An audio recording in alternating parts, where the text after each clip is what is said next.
Le titre du Nouveau Testament procède du Seigneur lui-même. Dès l'origine de ses révélations, Dieu avait appelé Bérite, alliance, le dessein arrêté de sa miséricorde envers notre humanité, Genèse 15.18, et ange de l'alliance celui qui devait en être le médiateur. Ce mot, qui revient sans cesse dans la Bible, a été rendu dans la version grecque des LXX par celui de diathèque, disposition testamentaire, et dans la Vulgate latine par testamentum.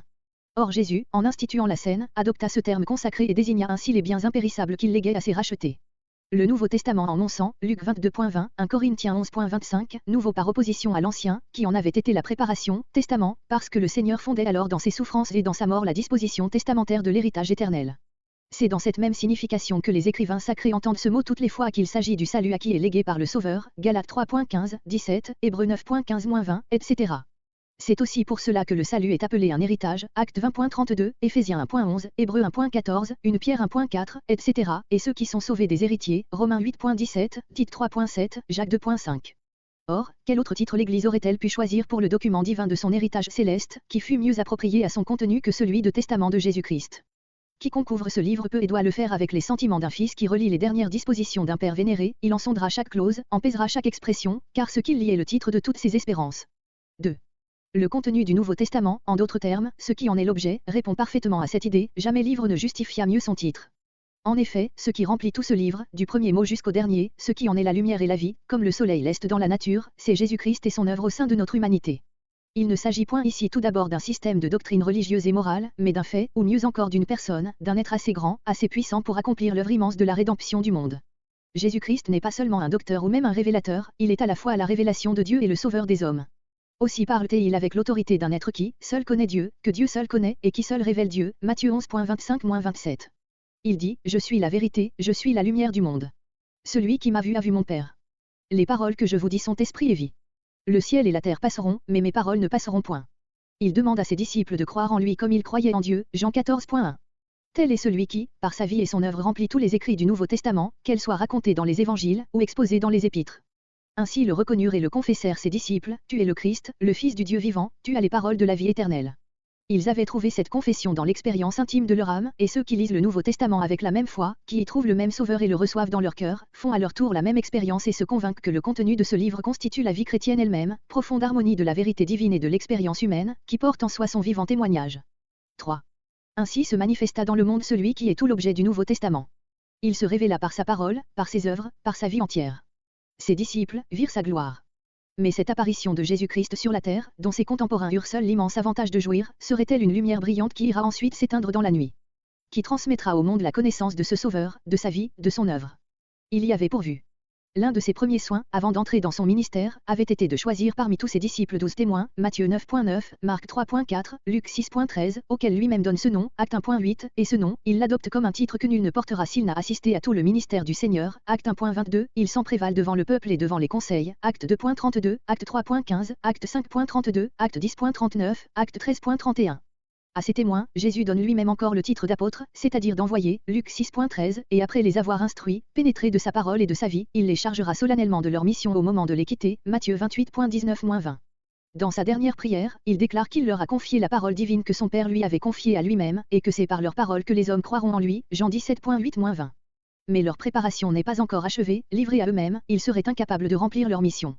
Jésus leur ordonne d'attendre à Jérusalem l'accomplissement de la grande promesse qu'il leur a faite de leur envoyer d'en haut l'esprit de lumière et de vie, qui les conduira dans toute la vérité et les transformera en des hommes nouveaux.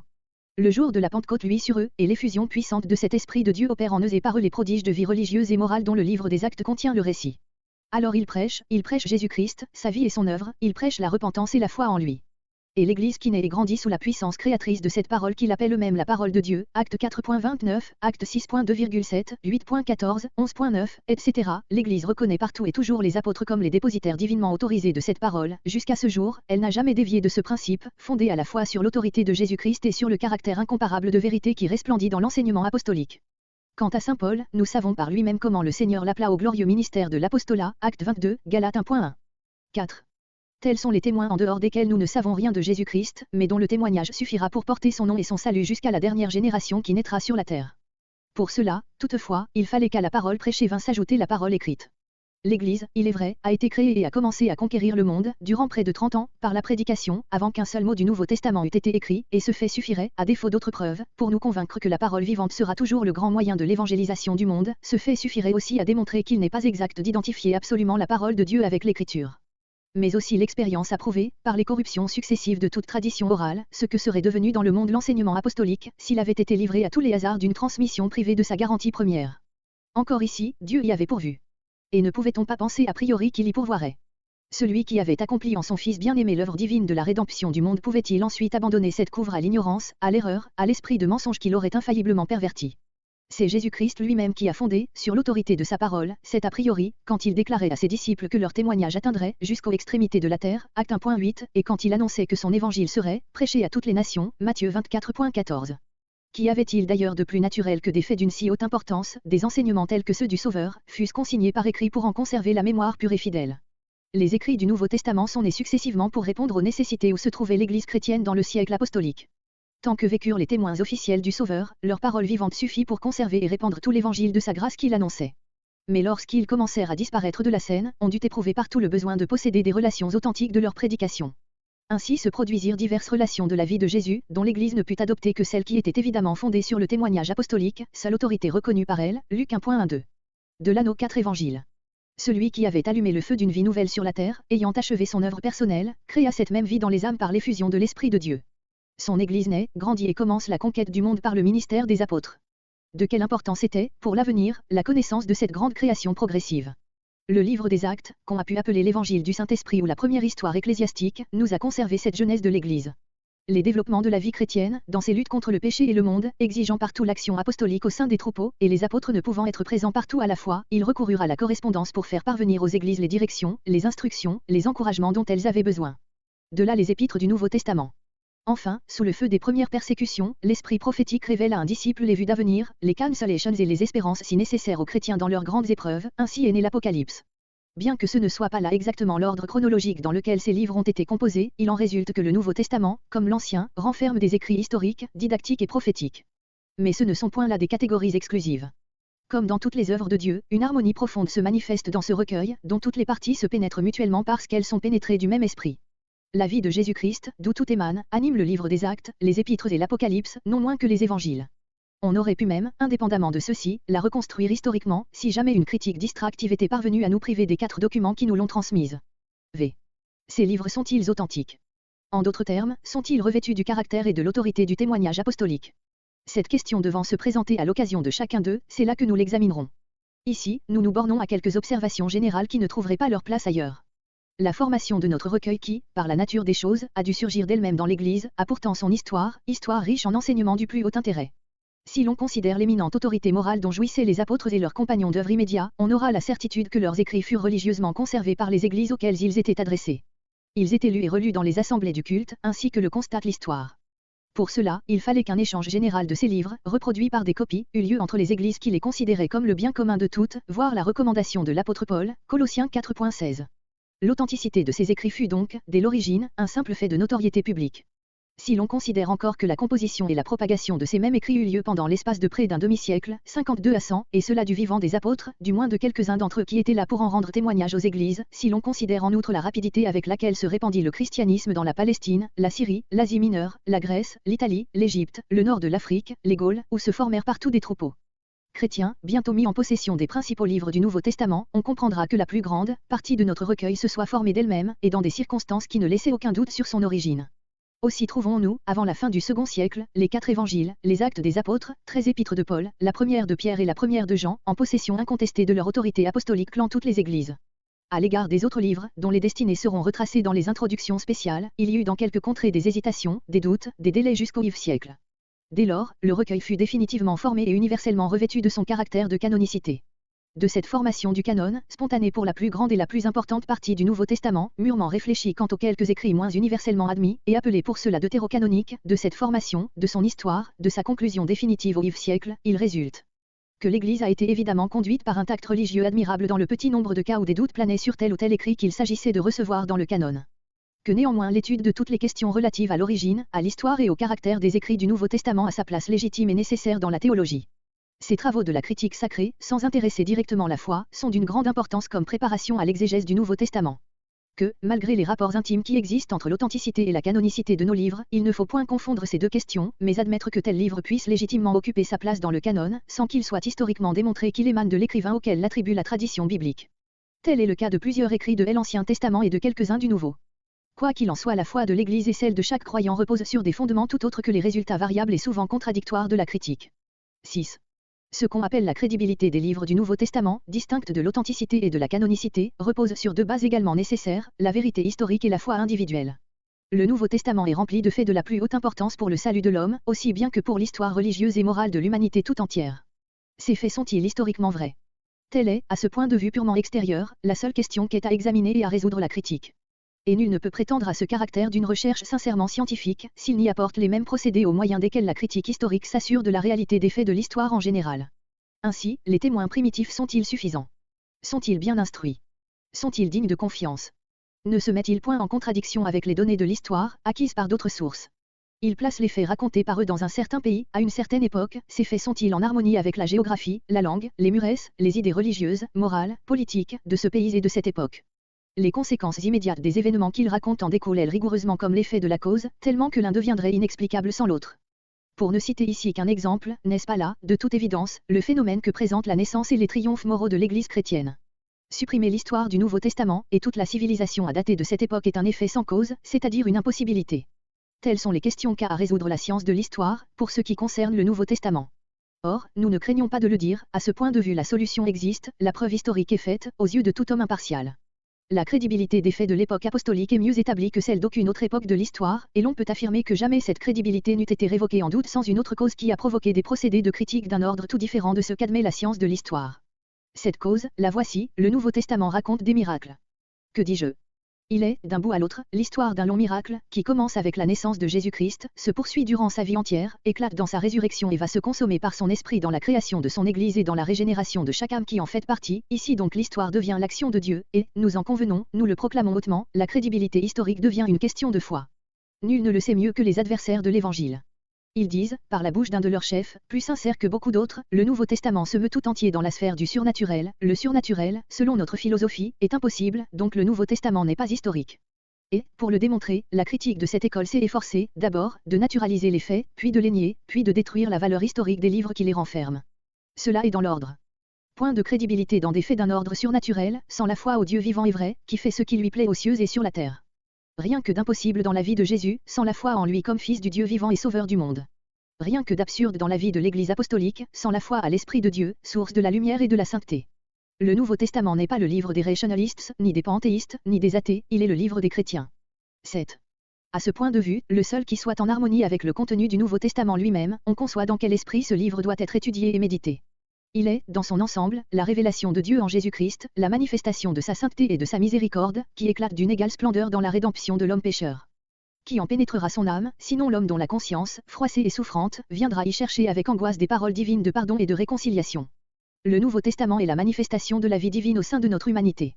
Quel homme en recevra les impérissables bienfaits, sinon celui qui viendra plonger et replonger dans ses eaux vives son être moral tout entier, jusqu'à ce que, par une communion intime et vivante avec Jésus, il ait l'ineffable bonheur de pouvoir redire, ce n'est plus moi qui vis, c'est Christ qui vit en moi. Le Nouveau Testament est pour nous le témoignage de l'éternel amour de Dieu, qui nous est apparu en Jésus-Christ, la charité de Christ y respire à chaque page. Quel autre moyen pour nous de relire ces pages avec fruit, sinon d'ouvrir notre cœur entier à ce foyer de chaleur et de lumière, jusqu'à ce que, réchauffé et vivifié dans ses affections les plus intimes, il s'entraigne en lui, sur les ruines de son égoïsme, l'amour de Dieu, l'amour de Jésus. Alors le Nouveau Testament sera compris même par l'intelligence, qui aura trouvé, dans la conscience et dans le cœur, la clé du livre jusque-là scellé de 7 sceaux. Que de choses jusque-là obscures, inadmissibles, lui deviendront lumineuses par leur harmonie avec une expérience personnelle. Encore des obscurités, des difficultés, des questions dont celle-ci n'aura pas trouvé la solution. Oui, sans doute, mais ce sera pour elle l'occasion d'un travail incessant et fructueux. Et si, déprise des illusions de l'orgueil, elle se rend compte de ce qu'elle est elle-même, de ce qu'est la situation de l'homme ici-bas, et de la grandeur infinie des objets offerts à ses méditations, il lui suffira, en attendant la pleine lumière, d'avoir trouvé la vie. Refusons-nous de vivre, parce que des mystères planent encore sur notre existence. Ne jouissons-nous pas de la lumière et de la chaleur du soleil, bien que souvent il nous soit voilé par des nuages. Serait-ce pour nous un effort impossible de résignation et d'humilité, que de dire avec le plus grand des apôtres, nous connaissons en partie et nous prophétisons en partie. Non, pourvu que notre espérance soit assez ferme pour pouvoir ajouter avec lui. Alors je connaîtrai comme j'ai été connu.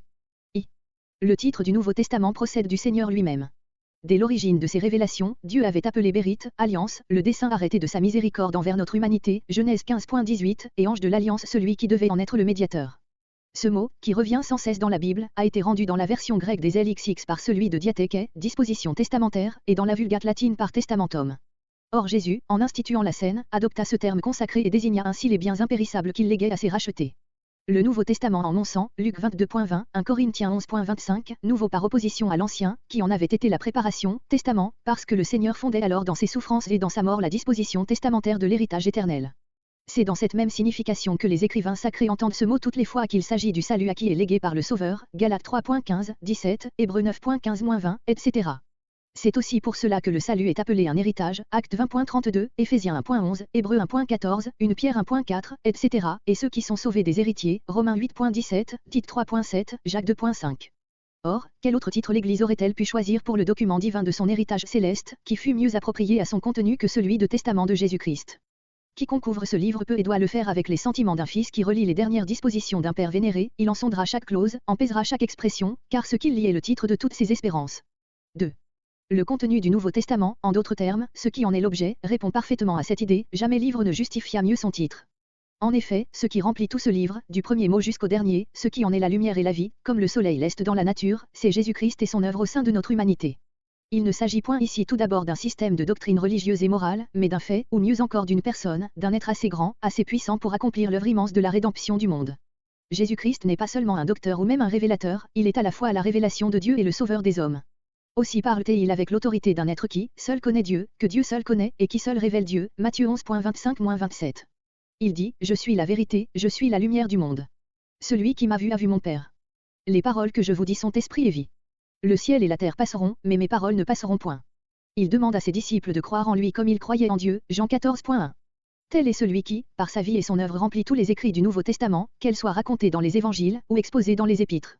Ainsi le reconnurent et le confessèrent ses disciples, tu es le Christ, le Fils du Dieu vivant, tu as les paroles de la vie éternelle. Ils avaient trouvé cette confession dans l'expérience intime de leur âme, et ceux qui lisent le Nouveau Testament avec la même foi, qui y trouvent le même Sauveur et le reçoivent dans leur cœur, font à leur tour la même expérience et se convainquent que le contenu de ce livre constitue la vie chrétienne elle-même, profonde harmonie de la vérité divine et de l'expérience humaine, qui porte en soi son vivant témoignage. 3. Ainsi se manifesta dans le monde celui qui est tout l'objet du Nouveau Testament. Il se révéla par sa parole, par ses œuvres, par sa vie entière. Ses disciples virent sa gloire. Mais cette apparition de Jésus-Christ sur la terre, dont ses contemporains eurent seul l'immense avantage de jouir, serait-elle une lumière brillante qui ira ensuite s'éteindre dans la nuit? Qui transmettra au monde la connaissance de ce Sauveur, de sa vie, de son œuvre? Il y avait pourvu. L'un de ses premiers soins, avant d'entrer dans son ministère, avait été de choisir parmi tous ses disciples 12 témoins, Matthieu 9.9, Marc 3.4, Luc 6.13, auquel lui-même donne ce nom, Acte 1.8, et ce nom, il l'adopte comme un titre que nul ne portera s'il n'a assisté à tout le ministère du Seigneur, Acte 1.22, il s'en prévale devant le peuple et devant les conseils, Acte 2.32, Acte 3.15, Acte 5.32, Acte 10.39, Acte 13.31. À ces témoins, Jésus donne lui-même encore le titre d'apôtre, c'est-à-dire d'envoyé, Luc 6.13, et après les avoir instruits, pénétrés de sa parole et de sa vie, il les chargera solennellement de leur mission au moment de les quitter, Matthieu 28.19-20. Dans sa dernière prière, il déclare qu'il leur a confié la parole divine que son Père lui avait confiée à lui-même, et que c'est par leur parole que les hommes croiront en lui, Jean 17.8-20. Mais leur préparation n'est pas encore achevée, livrés à eux-mêmes, ils seraient incapables de remplir leur mission. Jésus leur ordonne d'attendre à Jérusalem l'accomplissement de la grande promesse qu'il leur a faite de leur envoyer d'en haut l'esprit de lumière et de vie, qui les conduira dans toute la vérité et les transformera en des hommes nouveaux. Le jour de la Pentecôte luit sur eux, et l'effusion puissante de cet esprit de Dieu opère en eux et par eux les prodiges de vie religieuse et morale dont le livre des Actes contient le récit. Alors ils prêchent Jésus-Christ, sa vie et son œuvre, ils prêchent la repentance et la foi en lui. Et l'Église qui naît et grandit sous la puissance créatrice de cette parole qu'il appelle eux-mêmes la parole de Dieu, Acte 4.29, Acte 6.2,7, 8.14, 11.9, etc. L'Église reconnaît partout et toujours les apôtres comme les dépositaires divinement autorisés de cette parole. Jusqu'à ce jour, elle n'a jamais dévié de ce principe, fondé à la fois sur l'autorité de Jésus-Christ et sur le caractère incomparable de vérité qui resplendit dans l'enseignement apostolique. Quant à saint Paul, nous savons par lui-même comment le Seigneur l'appela au glorieux ministère de l'apostolat, Acte 22, Galates 1.1. 4. Tels sont les témoins en dehors desquels nous ne savons rien de Jésus-Christ, mais dont le témoignage suffira pour porter son nom et son salut jusqu'à la dernière génération qui naîtra sur la terre. Pour cela, toutefois, il fallait qu'à la parole prêchée vint s'ajouter la parole écrite. L'Église, il est vrai, a été créée et a commencé à conquérir le monde, durant près de 30 ans, par la prédication, avant qu'un seul mot du Nouveau Testament eût été écrit, et ce fait suffirait, à défaut d'autres preuves, pour nous convaincre que la parole vivante sera toujours le grand moyen de l'évangélisation du monde, ce fait suffirait aussi à démontrer qu'il n'est pas exact d'identifier absolument la parole de Dieu avec l'Écriture. Mais aussi l'expérience a prouvé, par les corruptions successives de toute tradition orale, ce que serait devenu dans le monde l'enseignement apostolique, s'il avait été livré à tous les hasards d'une transmission privée de sa garantie première. Encore ici, Dieu y avait pourvu. Et ne pouvait-on pas penser a priori qu'il y pourvoirait? Celui qui avait accompli en son Fils bien-aimé l'œuvre divine de la rédemption du monde pouvait-il ensuite abandonner cette couvre à l'ignorance, à l'erreur, à l'esprit de mensonge qui l'aurait infailliblement perverti? C'est Jésus-Christ lui-même qui a fondé, sur l'autorité de sa parole, cet a priori, quand il déclarait à ses disciples que leur témoignage atteindrait jusqu'aux extrémités de la terre, acte 1.8, et quand il annonçait que son évangile serait prêché à toutes les nations, Matthieu 24.14. Qu'y avait-il d'ailleurs de plus naturel que des faits d'une si haute importance, des enseignements tels que ceux du Sauveur, fussent consignés par écrit pour en conserver la mémoire pure et fidèle? Les écrits du Nouveau Testament sont nés successivement pour répondre aux nécessités où se trouvait l'Église chrétienne dans le siècle apostolique. Tant que vécurent les témoins officiels du Sauveur, leur parole vivante suffit pour conserver et répandre tout l'évangile de sa grâce qu'il annonçait. Mais lorsqu'ils commencèrent à disparaître de la scène, on dut éprouver partout le besoin de posséder des relations authentiques de leur prédication. Ainsi se produisirent diverses relations de la vie de Jésus, dont l'Église ne put adopter que celle qui était évidemment fondée sur le témoignage apostolique, seule autorité reconnue par elle, Luc 1.1-2. De là nos 4 évangiles. Celui qui avait allumé le feu d'une vie nouvelle sur la terre, ayant achevé son œuvre personnelle, créa cette même vie dans les âmes par l'effusion de l'Esprit de Dieu. Son Église naît, grandit et commence la conquête du monde par le ministère des apôtres. De quelle importance était, pour l'avenir, la connaissance de cette grande création progressive? Le livre des Actes, qu'on a pu appeler l'évangile du Saint-Esprit ou la première histoire ecclésiastique, nous a conservé cette jeunesse de l'Église.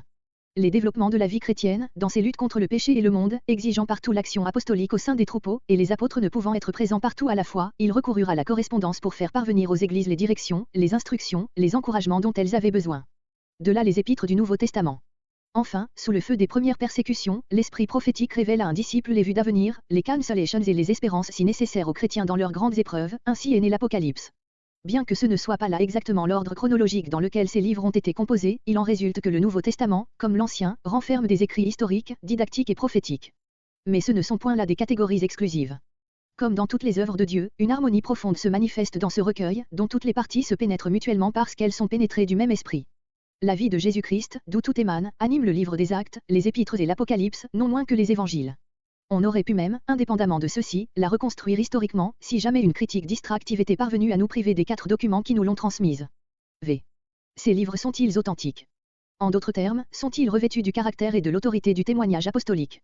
Cette question devant se présenter à l'occasion de chacun d'eux, c'est là que nous l'examinerons. Ici, nous nous bornons à quelques observations générales qui ne trouveraient pas leur place ailleurs.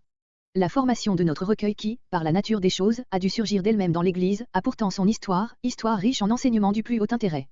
Si l'on considère l'éminente autorité morale dont jouissaient les apôtres et leurs compagnons d'œuvre immédiats, on aura la certitude que leurs écrits furent religieusement conservés par les églises auxquelles ils étaient adressés. Ils étaient lus et relus dans les assemblées du culte, ainsi que le constate l'histoire. Pour cela, il fallait qu'un échange général de ces livres, reproduits par des copies, eût lieu entre les églises qui les considéraient comme le bien commun de toutes, voire la recommandation de l'apôtre Paul, Colossiens 4.16. L'authenticité de ces écrits fut donc, dès l'origine, un simple fait de notoriété publique.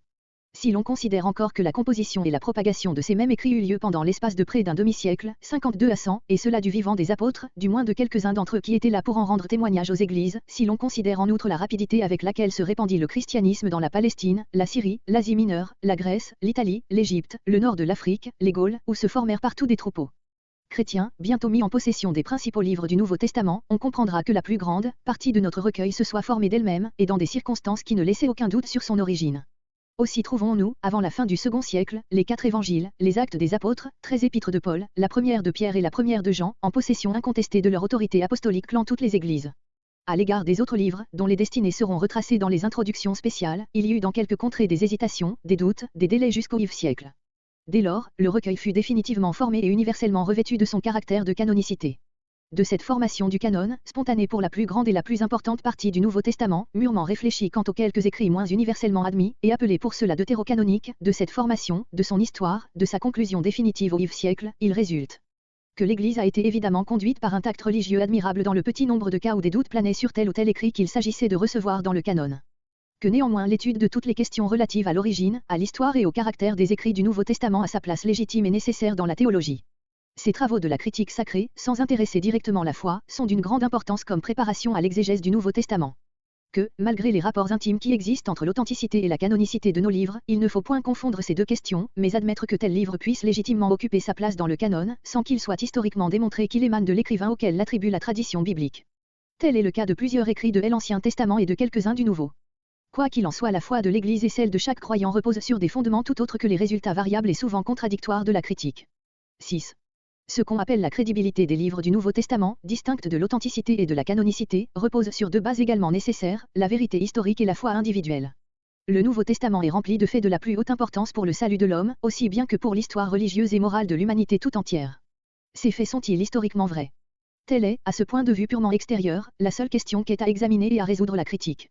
Et nul ne peut prétendre à ce caractère d'une recherche sincèrement scientifique, s'il n'y apporte les mêmes procédés au moyen desquels la critique historique s'assure de la réalité des faits de l'histoire en général. Ainsi, les témoins primitifs sont-ils suffisants? Sont-ils bien instruits? Sont-ils dignes de confiance? Ne se met-ils point en contradiction avec les données de l'histoire, acquises par d'autres sources? Ils placent les faits racontés par eux dans un certain pays, à une certaine époque, ces faits sont-ils en harmonie avec la géographie, la langue, les mœurs, les idées religieuses, morales, politiques, de ce pays et de cette époque? Les conséquences immédiates des événements qu'ils racontent en découlent elles rigoureusement comme l'effet de la cause, tellement que l'un deviendrait inexplicable sans l'autre. Pour ne citer ici qu'un exemple, n'est-ce pas là, de toute évidence, le phénomène que présentent la naissance et les triomphes moraux de l'Église chrétienne? Supprimer l'histoire du Nouveau Testament, et toute la civilisation à dater de cette époque est un effet sans cause, c'est-à-dire une impossibilité. Telles sont les questions qu'a à résoudre la science de l'histoire, pour ce qui concerne le Nouveau Testament. Or, nous ne craignons pas de le dire, à ce point de vue la solution existe, la preuve historique est faite, aux yeux de tout homme impartial. La crédibilité des faits de l'époque apostolique est mieux établie que celle d'aucune autre époque de l'histoire, et l'on peut affirmer que jamais cette crédibilité n'eût été révoquée en doute sans une autre cause qui a provoqué des procédés de critique d'un ordre tout différent de ce qu'admet la science de l'histoire. Cette cause, la voici, le Nouveau Testament raconte des miracles. Que dis-je? Il est, d'un bout à l'autre, l'histoire d'un long miracle, qui commence avec la naissance de Jésus-Christ, se poursuit durant sa vie entière, éclate dans sa résurrection et va se consommer par son esprit dans la création de son Église et dans la régénération de chaque âme qui en fait partie. Ici donc l'histoire devient l'action de Dieu, et, nous en convenons, nous le proclamons hautement, la crédibilité historique devient une question de foi. Nul ne le sait mieux que les adversaires de l'Évangile. Ils disent, par la bouche d'un de leurs chefs, plus sincère que beaucoup d'autres, le Nouveau Testament se meut tout entier dans la sphère du surnaturel. Le surnaturel, selon notre philosophie, est impossible, donc le Nouveau Testament n'est pas historique.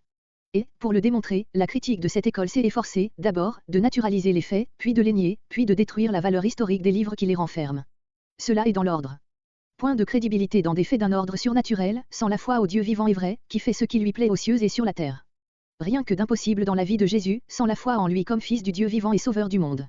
Rien que d'absurde dans la vie de l'Église apostolique, sans la foi à l'Esprit de Dieu, source de la lumière et de la sainteté. Le Nouveau Testament n'est pas le livre des rationalistes, ni des panthéistes, ni des athées, il est le livre des chrétiens. 7. À ce point de vue, le seul qui soit en harmonie avec le contenu du Nouveau Testament lui-même, on conçoit dans quel esprit ce livre doit être étudié et médité. Il est, dans son ensemble, la révélation de Dieu en Jésus-Christ, la manifestation de sa sainteté et de sa miséricorde, qui éclate d'une égale splendeur dans la rédemption de l'homme pécheur. Qui en pénétrera son âme, sinon l'homme dont la conscience, froissée et souffrante, viendra y chercher avec angoisse des paroles divines de pardon et de réconciliation. Le Nouveau Testament est la manifestation de la vie divine au sein de notre humanité. Quel homme en recevra les impérissables bienfaits, sinon celui qui viendra plonger et replonger dans ses eaux vives son être moral tout entier, jusqu'à ce que, par une communion intime et vivante avec Jésus, il ait l'ineffable bonheur de pouvoir redire, ce n'est plus moi qui vis, c'est Christ qui vit en moi. Le Nouveau Testament est pour nous le témoignage de l'éternel amour de Dieu, qui nous est apparu en Jésus-Christ, la charité de Christ y respire à chaque page. Quel autre moyen pour nous de relire ces pages avec fruit, sinon d'ouvrir notre cœur entier à ce foyer de chaleur et de lumière, jusqu'à ce que, réchauffé et vivifié dans ses affections les plus intimes, il sente régner en lui, sur les ruines de son égoïsme, l'amour de Dieu, l'amour de Jésus. Alors le Nouveau Testament sera compris même par l'intelligence, qui aura trouvé, dans la conscience et dans le cœur, la clé du livre jusque-là scellé de 7 sceaux. Que de choses jusque-là obscures, inadmissibles, lui deviendront lumineuses par leur harmonie avec une expérience personnelle. Encore des obscurités, des difficultés, des questions dont celle-ci n'aura pas trouvé la solution. Oui, sans doute, mais ce sera pour elle l'occasion d'un travail incessant et fructueux. Et si, déprise des illusions de l'orgueil, elle se rend compte de ce qu'elle est elle-même, de ce qu'est la situation de l'homme ici-bas, et de la grandeur infinie des objets offerts à ses méditations, il lui suffira, en attendant la pleine lumière, d'avoir trouvé la vie. Refusons-nous de vivre, parce que des mystères planent encore sur notre existence. Ne jouissons-nous pas de la lumière et de la chaleur du soleil, bien que souvent il nous soit voilé par des nuages. Serait-ce pour nous un effort impossible de résignation et d'humilité, que de dire avec le plus grand des apôtres, nous connaissons en partie et nous prophétisons en partie. Non, pourvu que notre espérance soit assez ferme pour pouvoir ajouter avec lui. Alors je connaîtrai comme j'ai été connu.